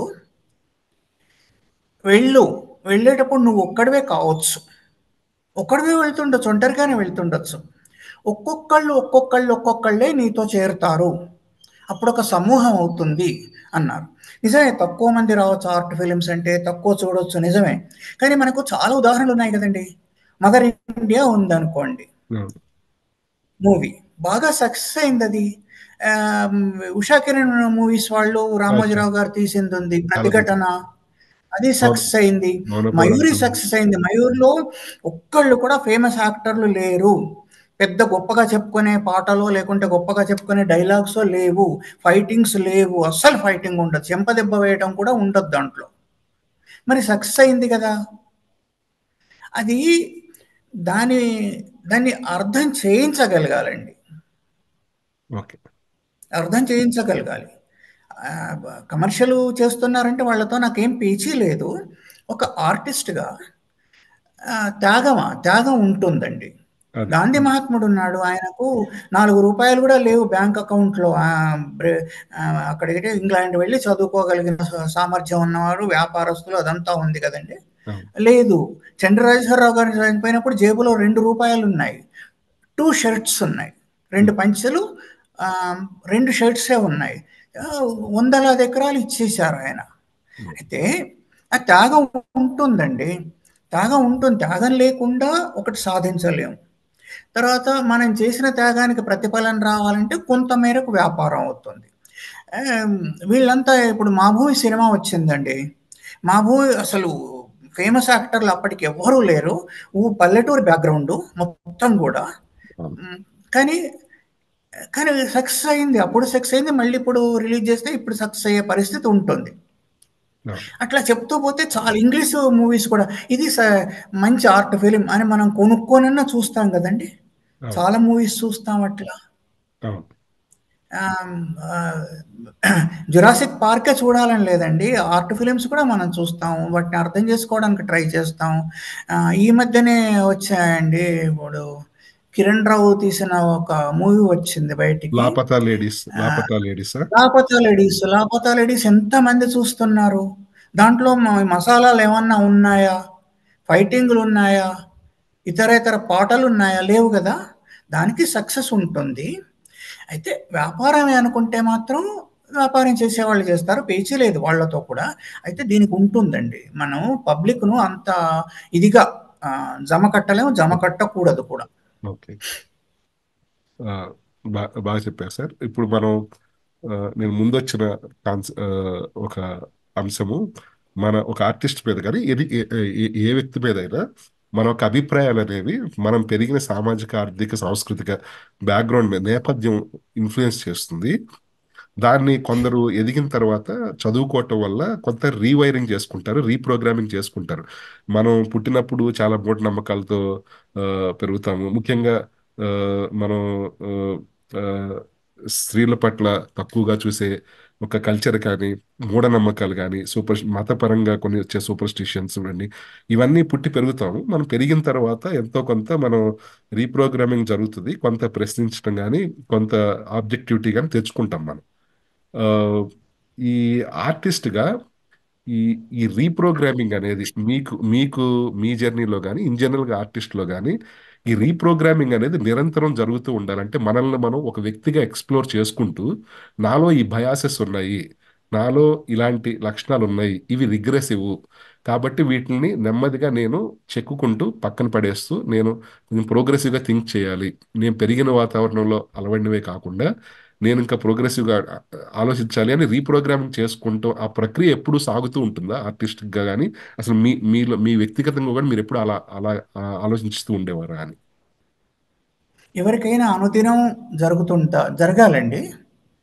ఇప్పుడు ఇతరేతర మతాల పట్ల, తర్వాత మనం చేస్తున్న పనుల పట్ల, ఈ ముఖ్యంగా ఇందాక అన్నారు కదా! మహిళల పట్ల గాని, ఇప్పుడు మన దగ్గర కొందరు కార్టూనిస్టులు మ్యాగజైన్‌లలో వేస్తున్న వాళ్ళు, ఇప్పటికి కూడా మహిళలను కించపరుస్తూ వేస్తున్నారు కార్టూన్స్. అది గర్హించాల్సిన విషయం. చాలా సార్లు చెప్పాను కూడా. నా సోషల్ మీడియాలో కూడా పెట్టాను నేను. ఆహ్, అది అది నేను చేస్తానా? నేను చేయకూడదు కదా ఆ పని. ఇంకొకడు చేస్తుంటే కూడా దాన్ని వ్యతిరేకించాలి కదా! అనేది నన్ను నేను కడుక్కోవాలండి. శుభ్రపరచుకోవాలండి. ఇంట్లో కూడా మన వాళ్ళతో ఎట్లా బిహేవ్ చేస్తున్నాం. మహిళల పట్ల గాని, పెద్దవాళ్ళ పట్ల గాని, చిన్నవాళ్ళ పట్ల గాని, మన మీద ఆధారపడి ఉన్న వాళ్ళ పట్ల గాని, మనం ఎట్లా ఉన్నాం? ఎట్లా ఉండాలి? లేకుంటే నేబర్స్ ఉన్నారు, పక్క వాళ్ళున్నారు, కలీగ్స్ ఉంటారు. సమాజం గదా! సమాజం పట్ల మన బిహేవియర్ ఏమిటి? మనం ఏమన్నా తప్పులు చేస్తున్నామా? మన లోపల ఏమన్నా లోపాలున్నాయా? మనకెంత మూఢనమ్మకాలున్నాయి. ఆ మూఢనమ్మకాలు సత్యమా? అసత్యమా? ఏ ఏ కాన్సెప్ట్స్ కానివ్వండి, అవి గొప్ప కాన్సెప్ట్స్‌గా అనిపించేవి కానివ్వండి, లేదా కానివి అనిపించండి. ఇప్పుడు ఆహ్, ఎమాన్యుయల్ కాంట్‌ది ఒకటుందండి. ఆయన ఏమన్నారంటే, హాయిగా బతకడానికి మనిషి పుట్టగానే ఏం చెప్తారు? ఇది చెయ్యి, ఇది చెయ్యకు, ఇట్లా ఈ దేవుడిని పూజించు, ఈ ధర్మాన్ని పాటించు, ఇట్లా చెప్తున్నారు. అంటే నీకు చెప్పడానికి ఆల్రెడీ చెప్పడానికి ఒక గురువున్నాడు. తర్వాతేమో అవతలికెళ్ళకు భయపడతావు. అది భయంకరం ఉంటుంది. పుల్లుంటాయి, సింహాలుంటాయి, లేకుంటే పిశాచాలు, దయ్యాలుంటాయి. ఆ దయ్యం వస్తుంది, ఇది చేస్తుంది, ఇది చేస్తుంది, అది చేస్తుంది, నరకం ఉంది, స్వర్గం ఉంది, ఇవన్నీ పెట్టామనుకోండి. వాడికి ఆలోచన ఎక్కడ ఉంటుంది? ఇదంతా ఎమాన్యుయల్ కాంట్‌ది, నా ఉద్దేశ్యం కాదు. ఏముంటుంది? వాడు ఆ ఫ్రేములో, ఆ గిరిలో బతుకుతుంటాడు కదండీ! అది వెళ్ళి బయటికి చూసినట్టయితే సత్యం తెలుస్తుంది. నేనెంత మూర్ఖత్వంలో ఉన్నానా? లేదా నేనున్నదే గొప్పదా? అది తెలుస్తుంది. ఇది తెలుస్తుంది. ఫ్రెంచ్ కాఫ్కా కథ ఒకటుందండి. బావుంటుంది కథ. ఒక వ్యక్తి ఎళ్తాడు. ఒక గేట్ దగ్గరికెళ్తాడు. గేట్ దగ్గర గేట్ కీపర్ ఉంటాడు. గేట్ కీపర్ అంటే లోపల గన్స్ పట్టుకొని మనుషులున్నారు, చంపేస్తారు, ఇలాంటి వాళ్ళున్నారు, అలాంటి వాళ్ళున్నారు, క్రూరులున్నారు, అది ఇది అని చాలా రకాలు చెప్తాడు. అంటే ఇట్లాగే నడవదు కథ. నేను మర్చిపోయి యా. సమయానుసందర్భంగా ఏదో చెప్తున్నాను. చెప్పండి. మొత్తం మీద భయపెట్టేస్తాడు. గేటు దగ్గర వీడు అక్కడే జీవితాంతం ఉంటాడు. జీవితాంతం ఉండి జీవిత చరమాంకంలో ఇంకా కొంచెం కూడా నడవలేని పరిస్థితుల్లో లోపలికెళ్ళి చూస్తే అక్కడ ఏముండదు. ప్రశాంతంగా ఉంటుంది. అంటే ఆ మాటలు వింటున్నామా అనేది ఎక్కడి నుంచి స్టార్ట్ అవుతుంది? మన నుంచి మనకు స్టార్ట్ కావాలి. నేను బాగుపడాలి. నేను సరైన ఆలోచన చెయ్యాలి. కదా! నేను ఈ జిడ్డును గానీ, జాడ్యాన్ని కానీ అదంతా వదిలించుకోవాలి. నేను మూర్ఖత్వాన్ని వదిలించుకోవాలి. నేను జ్ఞానం వైపు వెళ్ళాలి అనేది ఏ మనిషికి ఆ మనిషిలో ఉండాలి. అందరిలో ఉండాలండి. అది అనునిత్యము బతికున్నంత కాలం కొనసాగాల్సిందే అండి. ప్రతి తప్పు నువ్వు ఇవాళ చేశానులే, రేపెందుకు చేయాలి ఆ తప్పు? అట్లా. అంటే మీరు చెప్పింది కరెక్టే. నిరంతరం మనం రీఇన్వెంట్ చేసుకుంటూ ఉండాలి. ప్రోగ్రెస్ వైపు నడుస్తూ ఉండాలి. ఆ! But at the same time సమాజంలో 70 ఏళ్ళు వయసున్నా కూడా అదే మీరు రిగ్రెసివ్ మాటలు మాట్లాడటం ఇవన్నీ చేసేవాళ్ళు కూడా ఉంటూ ఉంటారు. అండ్ వాళ్ళు కూడా బాగానే బతికేస్తున్నారు కదా అని అని అని కూడా అనిపిస్తూ ఉంటుంది. అందుకని ఈ నిరంతర సంఘర్షణ కూడా ఉంటుంది కదా అనే ఉద్దేశంలో అడిగాను.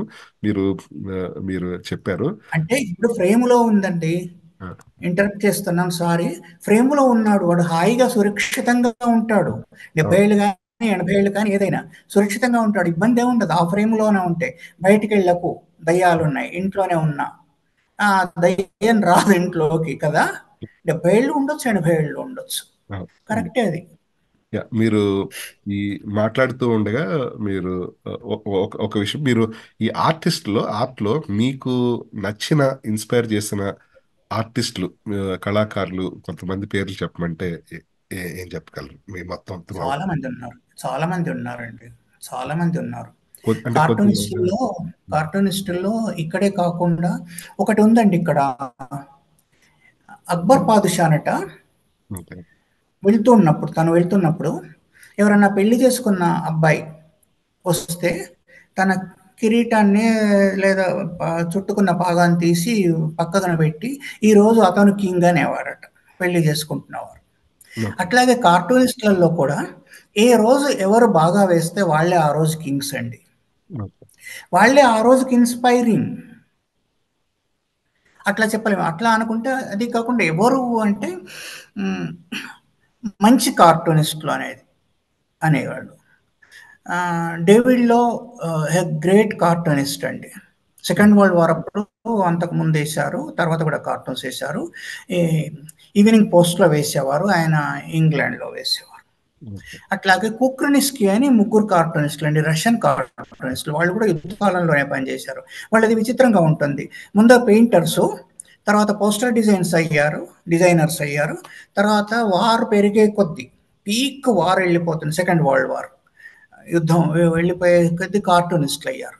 మళ్ళీ తర్వాత యుద్ధం ఆగిపోయి హిట్లర్ ఓడిపోయిన తర్వాత మళ్ళీ పోస్టర్ డిజైనర్స్, మళ్ళీ పెయింటర్స్ అయ్యారు వాళ్ళు. ముగ్గురు కలిసి ఒకే పేరుతో వేశారు. కుక్రినిస్కీ అనే పేరుతో వేసేవాళ్ళు. ఓకే. ఒక పేరుతో. వాళ్ళది అట్లా ఎక్కడంటే థామస్ నాస్ నుంచి అంటే 1840 ఆ ప్రాంతంలో వేసిన థామస్ నాస్ నుంచి ఇవాళ మన దగ్గర వేస్తున్న కార్టూనిస్టుల దాకా చాలా మంది ఉన్నారండి. ఆర్కే లక్ష్మణ్ ఉన్నారు. బాల్ ఠాకరే గారు కార్టూన్స్ వేసేవారు. మంచి కార్టూన్స్. అయితే ఆయన మతము మరాఠీ అదంతా ఉండేది. మహారాష్ట్ర అదంతా ఉండేది. అది పక్కన పెట్టినట్టయితే హీస్ ఏ గుడ్ కార్టూనిస్ట్. అట్లాగే సుధీర్ తెలాంగ్ ఉన్నారు. ఇప్పుడు వేస్తున్న వాళ్ళల్లో చాలా మంది ఉన్నారండి. సతీష్ ఆచార్య బాగానే వేస్తున్నారు. ఇతర కార్టూనిస్టులు అంతా చాలా బాగా ఉన్నారు. ఇట్లా లిస్ట్ పెద్దదవుతుందండి. ఓలిఫ్యాంట్ ఉన్నారు, మ్యాక్ ఉన్నారు. ఇట్లా చెప్పడానికి కాదు, చాలా పెద్ద లైన్ అవుతుంది. ప్రతి వాళ్ళు బాపు గారు వేశారు, ఆయన్ను విస్మరించి మనం ఎట్లా చెప్తామండి? తెలుగు వాళ్ళు అనేవాళ్ళు బాపు గారిని విస్మరించలేము. అట్లాగే తొలి కార్టూనిస్టుగా చెప్పబడుతున్న రాంభట్ల కృష్ణమూర్తి గారు ఉన్నారు. తొలి పొలిటికల్ కార్టూనిస్ట్ అండి. ఆయన చాలా ప్రయోగాలు చేశారు. టుమ్రీలు, విమ్రీలు రాయడం, పద కవితలు రాయడం, సైలెంట్ కార్టూన్స్ వేయటం, ఇవి రకరకాల ప్రయత్నాలు చేశారు. పాకెట్ కార్టూన్ ఇంట్రడ్యూస్ చేశారు. అంతకుముందు ఆర్ఎస్ నాయుడు గారు ఉన్నారు. ఆర్ఎస్ నాయుడు ఎవరికి తెలియదు, చాలా మందికి తెలియదు. ఆయన త్వరగానే చనిపోయారు. ఈస్టర్న్ యూరోప్లో కార్టూన్స్ వేసేవారు ఆ కాలంలో ఆయన. అట్లా తర్వాత వేస్తున్న వాళ్ళంతా బాగానే వేస్తున్నారు. వాళ్ళు వేయకుంటే వాళ్ళని చూసే అవకాశం మనకు దొరకనట్టయితే, వాళ్ళు లేకపోతే ఇప్పుడు కార్టూనిస్టులు గానీ, ఇప్పుడు మాట గూడా అంతే గదండీ! మనకు మాట నేర్పేవాడు ఉంటేనే మనం మాట నేర్చుకోగలం గదా! వాళ్ళందరిది ఉంటుందండి. ఒక్కళ్ళు కాదు, 2 కాదు. వీళ్ళే అని చెప్పలేం. నేను నా మేరకు నాకైతే ఫలానా వాళ్ళే అని చెప్పలేను. ప్రతి వాళ్ళు కూడా. ముఖే ముఖే సరస్వతి అంటారు. ఇట్లా ప్రతి వాళ్ళ నుంచి ఇంత నేర్చుకుంటుంటాం. Okay sir. Thank you sir. మీరు ఇమాన్యుయల్ కాంట్ గురించి చెప్పారు, కాఫ్కా గురించి చెప్పారు, ముఖ్యంగా జర్మన్స్ గురించి చెప్పారు కాబట్టి నాకు కొంచెం జర్మన్ ఆదర్స్ గురించి చెప్పారు. ఇప్పుడు ఈ హెగెల్, మార్క్స్, ఎంగెల్స్ వీళ్ళందరి గురించి గుర్తొచ్చారు కాబట్టి నాకు అడగాలనుకున్నాను. ఈ రాజకీయ పొలిటికల్ ఐడియాలజీ, పొలిటికల్ స్పెక్ట్రమ్ గురించి ఇన్వైటబుల్ గా క్వశ్చన్ అడగాలనుకున్నాను. ఈ లెఫ్ట్ రైట్ సెంటర్ అనే డిబేట్ ఎప్పటి నుంచో ఉంది.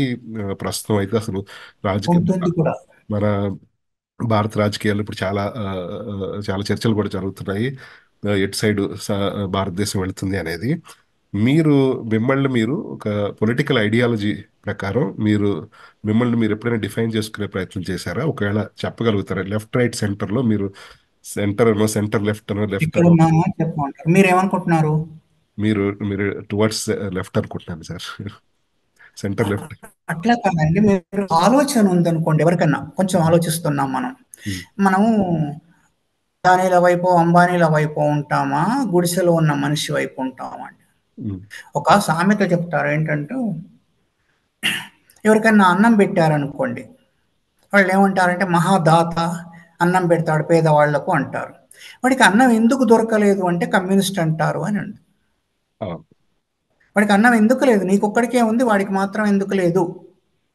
నీకు మాత్రం ఎందుకుంటే అవతలి వాడికి లేకుండా ఎందుకుంది అంటే కమ్యూనిస్ట్ అంటారు అని అంది. ఆలోచన వచ్చి కొంచెం ఉన్న వాళ్ళంతా కూడా అటువైపు ఉంటారండి. గీత గీత గీస్తే నేను మధ్యలో ఉన్నాననే వాళ్ళు ఇటువైపు ఉన్నట్టు. అవును. ఇప్పుడు ఈ గవర్నమెంట్ ఎందుకు మారాలి? నాకు రాజకీయాలు ఏం తెలియవు అని ఎవరన్నా మీతో అన్నారంటే, రైట్. వాళ్ళు ఉన్న గవర్నమెంట్ అది హాయిగా ఉంది వాళ్ళకు అని అర్థం అండి. అవును. హాయిగా బతుకుతున్నాం మేము. మాకు హాయిగా ఉంది అని అర్థం. ఎవరన్నా రాజకీయాలు మాకు పట్టవండి అంటే, అవును. వాళ్ళు ఎవరే కానివ్వండి. కాదు ఏదో లొసుగుంది, లేదా నేను ఇటున్నాను, నాకు ఇది నచ్చింది అని చెప్పారనుకోండి, అది సత్యం అవుతుంది. Yeah. కానీ మనకు మనం నిర్ణయించుకుంటాం కదా, నువ్వు ఎటు, Yeah. ఇటా అటా, ఎటో నిర్ణయించుకుంటాం కదా, ఎటు ఉండాలో అటు ఉంటాం. Yeah. Yeah. ఓకే. అదే చెప్తారు ఇప్పుడు కులాల గురించి, మతాల గురించి ప్రస్తావన వచ్చినప్పుడు, నాకు ఈ కులాల గురించి ఏమీ తెలియదు అంటే నువ్వు చాలా కంఫర్టబుల్ ప్లేస్ లో ఆ, ఉన్నావు అని అర్థం. ఆ, అవును అవును. అవును. ఏమి తెలియదు అంటే హాయిగా ఉన్న కులంలో ఉన్నావు నువ్వు అని అర్థం. పెద్దగా మధ్యలో పోరాడాల్సిన కులంలో గాని, ఆ పరిస్థితుల్లో గాని లేవు అని అర్థం. లేవు అని అర్థం లేవు ఖచ్చితంగా. అని అర్థం.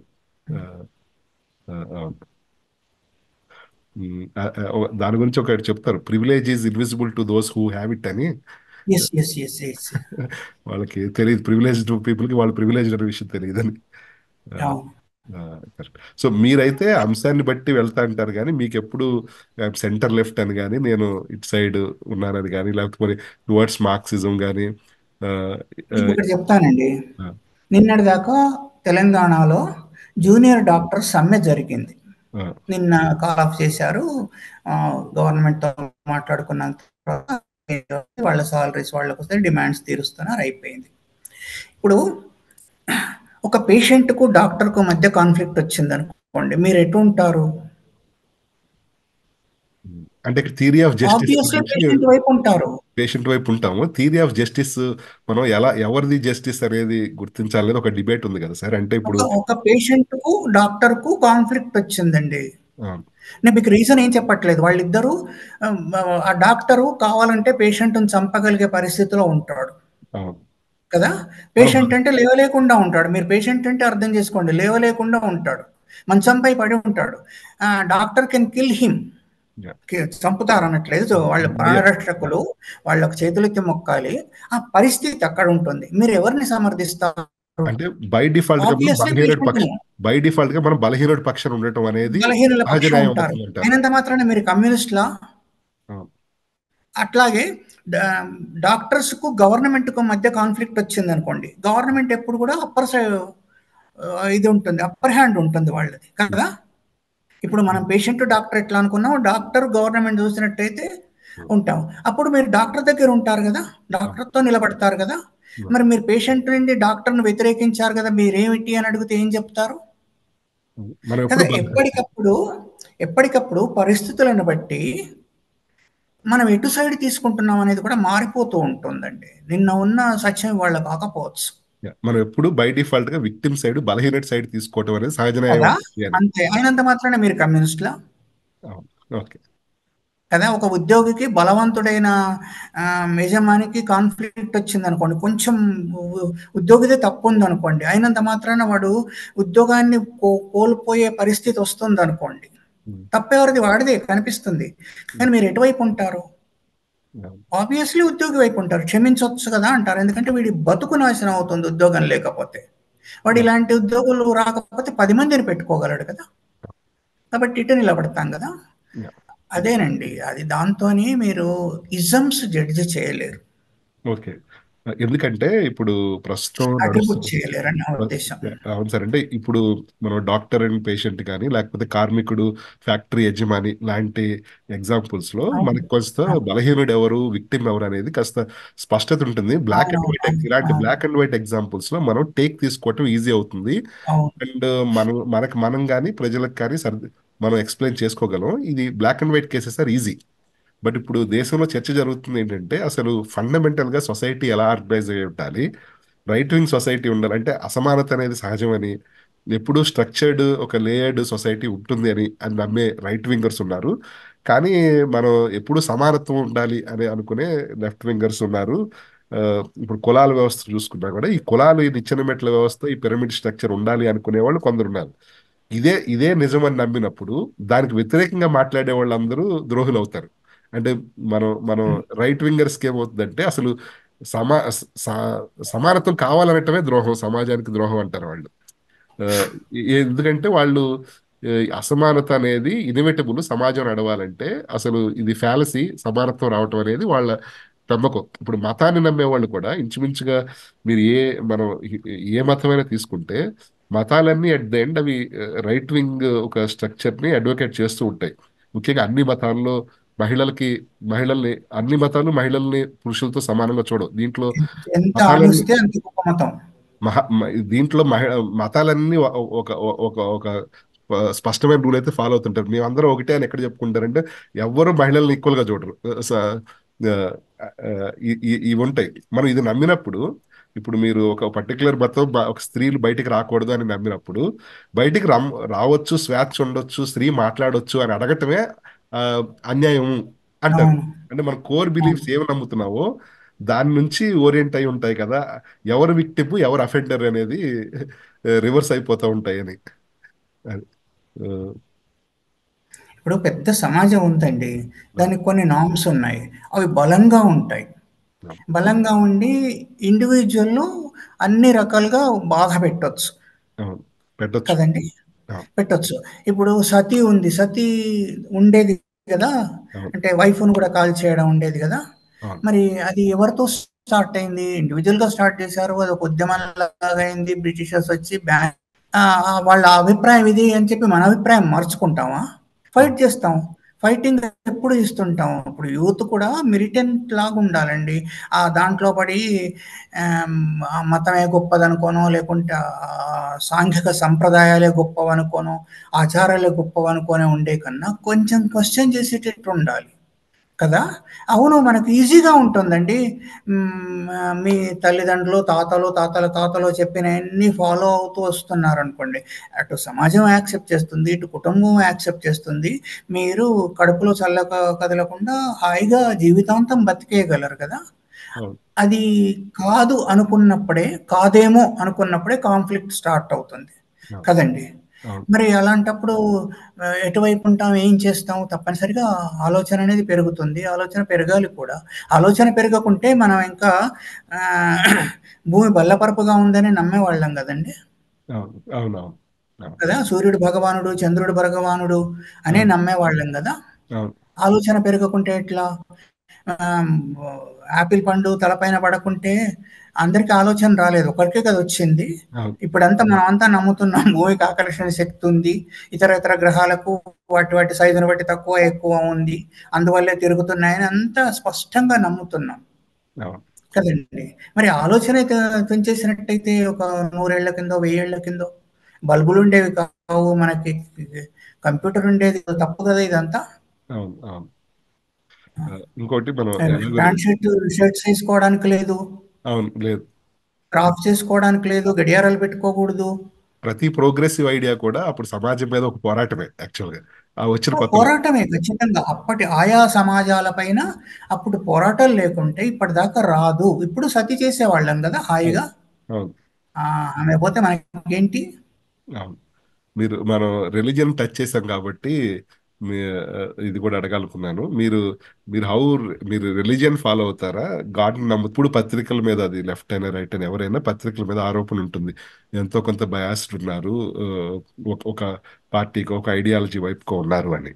ఆహ్, ఇలాంటప్పుడు మీ మీద ఈ ఈ ప్రశ్న మిమ్మల్ని చాలా సార్లు అడుగుంటారు.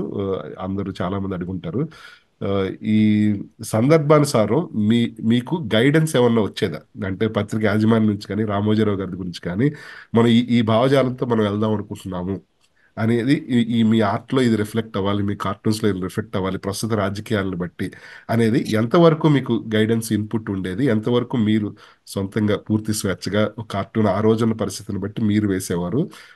రామోజీరావు గారి నుంచి మీకొక గైడెన్స్ ఎంతవరకు ఉండేది? అండ్ గైడెన్స్ అంటే ఇన్‌పుట్ మనం ఇలా వెళ్దాము అని ఎడిటోరియల్ ఇన్‌పుట్ ఎంతవరకు ఉండేది? ఇప్పుడు ఎక్కడి నుంచి స్టార్ట్ చేయాలంటేనండి, హ్మ్. పత్రికలు, మీడియా ఇది ఎప్పుడూ ప్రతిపక్షంలోనే ఉండాలని నేను మనసా, వాచా, కర్మణ త్రికరణ శుద్ధిగా నమ్ముతానండి. యాహ్! ఎప్పుడు ప్రతిపక్షంలోనే ఉండాలి. ఒక ప్రతిపక్షంలో ఉన్న ప్రభుత్వం గెలిచిన వెంటనే మళ్ళీ వీడు ప్రతిపక్షంలో కూర్చోవాలి మీడియా అనేది. అయితే దురదృష్టవశాత్తు మన మీడియా అట్లా లేదు. అక్రాస్ ద కంట్రీ పైనుంచి కింది దాకా తీసుకున్నట్టయితే దేనికో ఒకళ్ళకు ఉంటుంది. తర్వాత అబ్సల్యూట్ ఫ్రీడమ్ అనేది ఉండదని నా భావన అండి. Yeah! May be wrong. I may be wrong. Absolute freedom అంటే మనం ఇట్లా కూర్చోము, ఇట్లాంటి మర్యాద కదా! ఇట్లా ఏదో ఏదో ఒక కట్టుబాటు ఉంటుంది మనిషికి. హ్మ్. అంటే సమాజంలో ఉన్న మనిషికి నేను చెప్తున్నా. సమాజాలు పెరిగిన తర్వాత, చుట్టూ ఇవన్నీ వచ్చిన తర్వాత నియమ నిబంధనలు ఇవి, అవి అన్నీ ఆఫీసులు అట్లా. మనం ఆఫీస్‌లో ఉన్నట్టుగా ఇంట్లో ఉండం. ఇంట్లో ఉన్నట్టుగా బెడ్‌రూమ్‌లో ఇట్లా. అవి కట్టుబాట్లు. అవి కాబట్టి అబ్సల్యూట్ ఫ్రీడమ్ అనే దానికి పెద్దగా అర్థం లేదు. ఆ! అబ్సల్యూట్ బ్లాక్ ఉండదు. అబ్సల్యూట్ వైట్ ఉండదు అన్నట్టుగానే అబ్సల్యూట్ ఫ్రీడమ్ అనేది ఉండదండి. హ్మ్. తర్వాత ప్రాంప్టింగ్ ఏమో నాకు లేదెప్పుడు. ఓకే. ఎప్పుడు ప్రాంప్టింగ్ లేదు. అప్పుడప్పుడు ఎడిటోరియల్ మీటింగ్స్ అవుతుంటాయి అక్కడ. ఆ మీటింగ్‌లో అంతా కలిసి ఇటు వెళ్దామా, ఇటు వెళ్దామా అని నిర్ణయం తీసుకుంటారండి. ఓకే. 82, 83లో మాత్రం ఔట్ అండ్ ఔట్ ఎన్టీఆర్‌కు సపోర్ట్ చేయాలని తీసుకున్నాం. ఆ తర్వాత ups and downs, ups and downs, ups and downs ఉండి ఎప్పటికి ఏది ప్రస్తుతం అన్నట్టుగా వాళ్ళు నిర్ణయాలు తీసుకున్నారండి. తర్వాత ప్రతి కార్టూను రామోజీరావు గారు సెలెక్ట్ చేసుకునేవారు. ఓకే. సెలెక్ట్ చేసుకునేవారు కాబట్టి ఆ పత్రిక అభిప్రాయం ఎట్లా ఉంటుందో అటువైపు వెళ్తుంది. హ్మ్. దాన్ని నేను డినై చేయట్లేదు. నాకేదో అతీతమైన ఫ్రీడమ్ ఉండేది అక్కడ అని కూడా చెప్పట్లేదు. ఫ్రీడమే లేదని కూడా చెప్పట్లేదు. ఫ్రీడమ్ అనేది కూడా అబ్సల్యూట్ యెస్. ఇది రిలేటివ్‌గా ఉంటుంది కదా! ఫ్రీడమ్ అనేది కూడా. అవును. కాబట్టి నేనే కార్టూన్‌లు ఏసేవాడిని. అవి దాంట్లో ఏన్న ఐడియాస్ అన్నీ నావే. బొమ్మ అంతా నాదే. క్యాప్షన్ నాదే. వేస్తున్నది నాదే. కానీ ఏమవుతుందంటే, ఇప్పుడు గనక అపోజిషన్‌లో ఉండాలన్నప్పుడు, ఎప్పుడైతే ప్రభుత్వంలో ఉండాలనుకున్నామో అనుకోండి అప్పుడు తగ్గించుకుంటాం. పంథా మార్చుకుంటాం. ఇతర సబ్జెక్టులు తీసుకుంటాం. ఎందుకంటే ఒకటి నమ్ముతున్నాం గదా! అపోజిషన్‌లో ఉండాలని. అవును. కదా! వీడిని కొట్టు అంటే వాడిని కొట్టకుండా ఇంకో పని ఇవ్వు నాయనా అనుకుంటాం గదా! అట్లా అవును. ఉంటుంది. ఇటు అటుగా ఉంటుంది. అంటే పని చేసినప్పుడు తెలుస్తుంది ఇలాంటివన్నీ. అవును. హ్మ్. మీరు చెప్పినట్టుగా మీరు మల్టిపుల్ కార్టూన్స్ వేసినా కూడా సెలెక్ట్ చేసుకునేది ఎడిటర్ గారే కాబట్టి వారు అవును. వారు అక్కడ డిసైడ్ చేసుకోవచ్చు. ఓకే. ఎందుకంటే ఒకానొక టైంలో ఏసినవన్నీ నావే. ఆ! ఏసినవన్నీ నావే. యాహ్! ఒకానొక టైంలో మిడ్ 90స్‌లో అప్పుడు ముఖ్యంగా కొన్ని చారిత్రక రాజకీయ ఘట్టాలు జరిగినప్పుడు, ముఖ్యంగా ఎన్టీ రామారావు గారు పవర్ నుంచి చంద్రబాబు నాయుడు గారికి ఇటొచ్చినప్పుడు, అప్పుడు ఈనాడు గూడా ఒక స్టాండ్ తీసుకుంది. ఎన్టీఆర్ గారి మీద గూడా ఒక క్రిటికల్‌గా చాలా కార్టూన్స్ వేశారు అనేది ఆహ్, వచ్చింది. ఆ టైంలో ఆహ్, ఆర్టిస్ట్‌గా మీ మీద ఒత్తిడి ఉండేదా అనేది దాన్ని బట్టి దాని నుంచి వచ్చిందనమాట ఈ క్వెషన్. ఒత్తిడి ఏం లేదండి. ఎప్పుడు ఒత్తిడి ఒత్తిడి లేదు. ఎప్పుడు ఒత్తిడి లేదు. ఆ! ఎన్టీఆర్ పైన ఫస్టు అగెయిన్స్ట్‌గా కార్టూన్ ఏసింది నేనేనండి. ఇంకే ఆ! పత్రికలు తేరుకోకముందే ఆ! ఏస్తున్నాం. తర్వాత ఎవరి పైనేస్తాం? పవర్‌లో ఉన్న వాళ్ళ ఎవరు పైనేస్తాం. ఎవరిలో తర్వాత ఉన్నారు? ఎవరు సరుకుగా ఉంటే వాళ్ళ పైనేస్తాం గదా! అవును. సరుకుగా ఉంటే. హ్మ్. ఎన్టీఆర్ పైనప్పుడు అప్పుడు ఈనాడంతా చంద్రబాబు ప్రభుత్వాన్ని సమర్థించింది. ఎన్టీఆర్‌ను తర్వాత ఆమె పేరు లక్ష్మీపార్వతి గారున్నారు గదా! హ్మ్. వాళ్ళను ఆమె పార్టీలో ఆమె డామినేషన్ ఎక్కువైపోయిందని వాళ్ళు భావించారు. వాళ్ళని వ్యతిరేకించారు. వ్యతిరేకిస్తే వ్యతిరేకమైన కార్టూన్సే వస్తాయి ఓకే. కదా! ఓకే. ఎడిటోరియల్ లెవెల్‌లో తీసుకున్న డెసిషన్ అలా అలా ఉందాం అలా వెళ్దాం అనేది. ఏముండదండి అక్కడ చిన్న భేదం ఉంది. డెసిషన్ అనే దానికి మనకెట్లా కనిపిస్తుంది. ఆయన ఒకటే చెప్పేవారు. హ్మ్. నీకు సత్యం అనిపిస్తే సపోర్ట్ చెయ్యి. ఇటు సత్యం అనిపిస్తే ఇటు సపోర్ట్ చెయ్యి. ఇంపోజిషన్ ఏమీ లేదు. కానీ హ్మ్. ఒక దారిలో వెళ్తాం గదా! హ్మ్. ఇవాళ ఒక దారి, రేపొక దారి అంటూ ఉండదు కదండీ! అవును. చాలా అలిగేషన్స్ ఉన్నాయి. ఎన్టీఆర్‌ని ఇట్లా ఏస్తావా? ఎన్టీఆర్‌ని అట్లా ఏస్తావా? అని చెప్పి. అవును. కానీ దానికి నాదొకటే సమాధానం అండి. అదేదో కథ చెప్తారు గదా! రాజుగారు బట్టలేసుకోలేదు అని. ఉన్నది పిల్లవాడు జెప్పాడు. ఆ పని జర్నలిస్టులు, కార్టూనిస్టులు చెయ్యాలి. యాహ్! మీరు చివరగా నేను మిమ్మల్ని ఇంటర్వ్యూ కోసం నేను కొంతకాలం ముందే అడిగాను. అప్పటికి రామోజీరావు గారున్నారు. రీసెంట్‌గా రామోజీరావు గారు కాలం చేశారు కాబట్టి మిమ్మల్ని దురదృష్టం. మిమ్మల్ని అందరూ అడుగుతున్నారు. ఒక లెజెండరీ పర్సనాలిటీని కోల్పోయాము. విమర్శకులు ఉండొచ్చు కానీ, ఆయన ఒక సిగ్నిఫికెంట్ కాంట్రిబ్యూషన్ అనేది వేరే వాళ్ళు రిపీట్ చేయడం కష్టము. మీరు ఇప్పుడు వారు కాలం చేసిన తర్వాత మీతో ఇంటరాక్ట్ అవుతున్నాం కాబట్టి, మీరు వారిని ఎలా చూస్తారు సార్? అంటే మీ మీ ఓవరాల్‌గా మీ గైడెన్స్ ఒక ఒక ఒక నేను బాక్స్ బాగా గౌరవించేవాడినండి. ఆయనను నా తరఫు నుంచయితే నేను బాగా గౌరవించేవాడిని. ఓకే. చాలా గౌరవించేవాడిని. హ్మ్. ఒక ఫాదర్ ఫిగర్ లాగా చూసేవాడిని. అవును. ఆయన కూడా నాన్న అనే పిలిచేవారు. హ్మ్.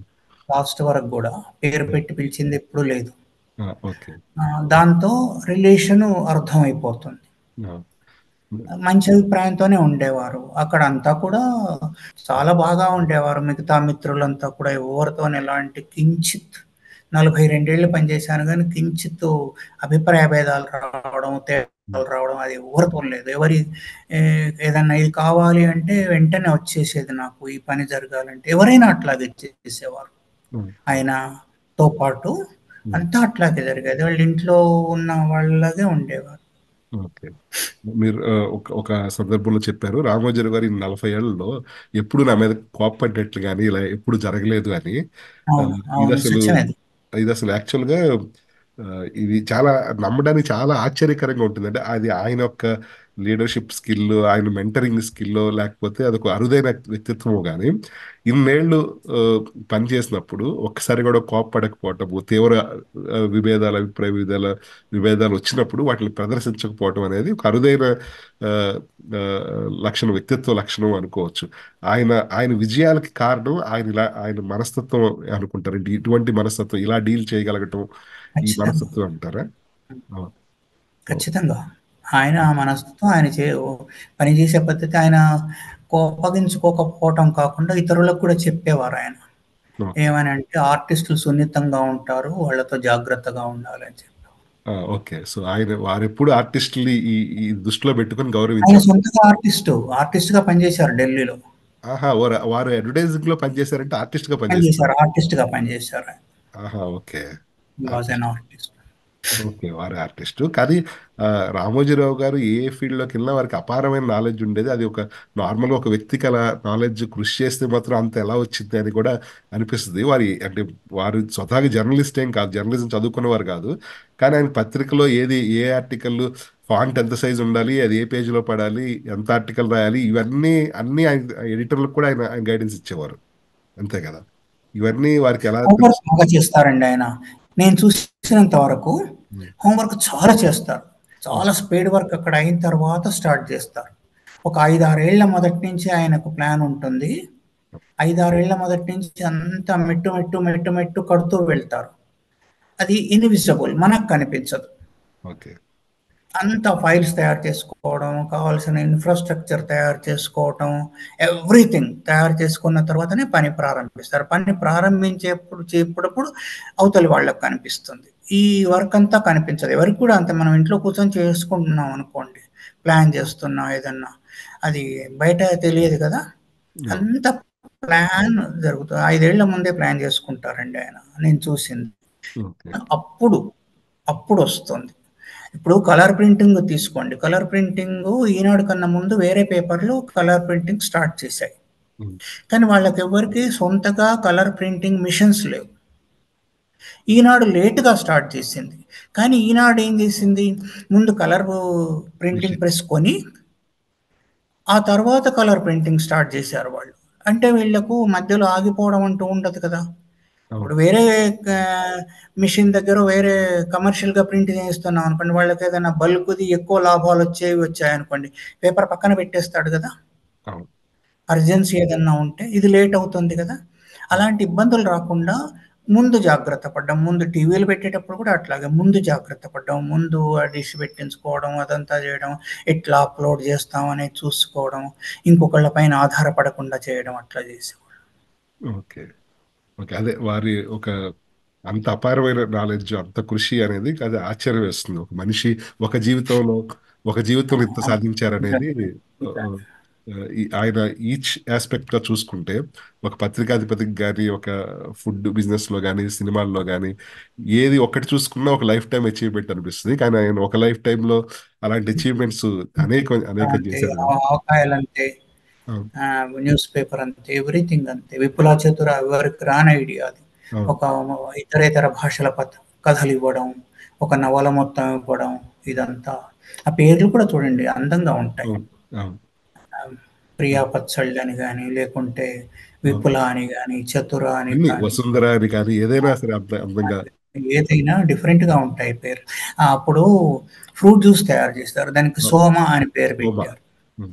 సోమ. సోమ అంటే అమృతం కదా! సోమరసం అంటాం. ఓకే. ఆ! హ్మ్. సోమ. అవునవును. హ్మ్. హ్మ్. Thank you sir. మరిప్పుడు ఆహ్, మీరు మీకు మీరెప్పుడు బిజీగా ఉంటారు. చివర్లో అంటే కొద్ది కొద్ది కొద్ది నిమిషాల్లో ముగిద్దాము. మీరు చాలా టైం ఇచ్చారు మాకు.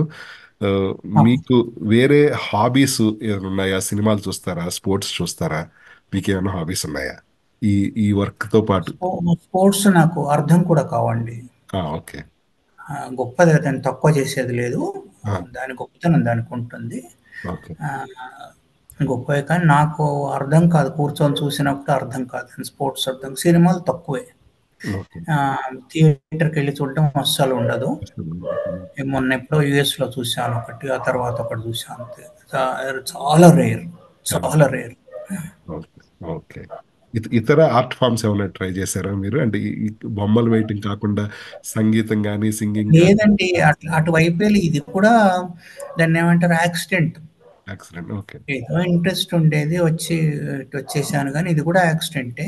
ఇతర బొమ్మలేసేవాళ్ళు వాళ్ళు ఎవరూ లేరు ఇంట్లో కూడా. ఓకే. అంతా చదువుకుంటున్నారు అట్లా.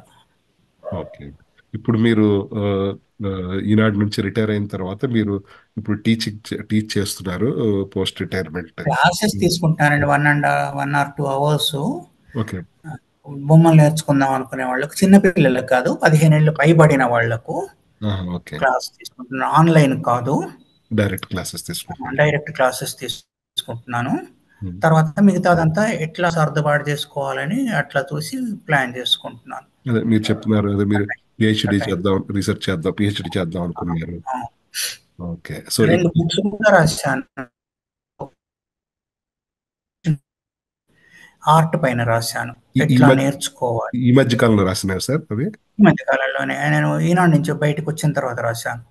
ఓకే. అవి మార్కెట్‌లో ఇప్పుడు అవైలబుల్‌గా ఉన్నాయా సార్? 2 పుస్తకాలు? లేదింకా నేను ప్రింటింగ్‌కే ఇవ్వలేదు. ఓకే. ఓకే. రాశాను అయిపోయినాయి. ఆ! రాయడం అయిపోయింది. రాసారు రాయడం ఇంకా అయిపోయింది. ఇంకా ఓకే. ఇన్ ప్రింట్ బయట పబ్లికేషన్‌కి ఇవ్వాలి. మార్కెట్‌లో లేదు. మాట్లాడాను కూడా.